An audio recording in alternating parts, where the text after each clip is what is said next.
సంతోషంతో జీవితాన్ని ఇవ్వడానికి తల్లి తన గుండెను త్యాగం చేసి ప్రాణాలను కోల్పోయింది. హల్లెలూయా.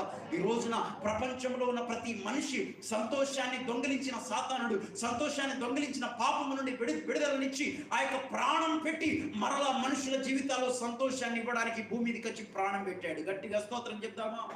హల్లెలూయా. ఈ రోజున ఆయన ప్రాణం మన కొరకు పెట్టి సంతోషాన్ని ఇచ్చిన దేవుని కొరకు మనం సంతోషంగా ఆ యొక్క కాలం తీస్తున్నాం కదా. ఒకవేళ రక్షణ పొందకుండా ఈ మాటలు ఎవరైనా వింటున్నట్లయితే సంతోషం లేదా, ఆ పాపమే దానికి కారణం. ఆ పాపాన్ని కడిగేసుకుంటే, ఆ పాపాన్ని కడగడానికి యేసు వచ్చాడు. ఆ పాపాన్ని కడిగి వేసుకుంటే నీ జీవితంలో సంతోషం వస్తుంది. అయ్యా ఏం చేయాలి పాపాన్ని కడుక్కోవాలంటే? ఇదిగో ఈ మాటలు వింటున్నా నీవు యేసే దగ్గరికి రా. ఖచ్చితంగా ఆయన నీ పాపాలను కడిగి వేసి పోగొట్టుకున్న సంతోషాన్ని తిరిగి ఇస్తాడు ఆయన.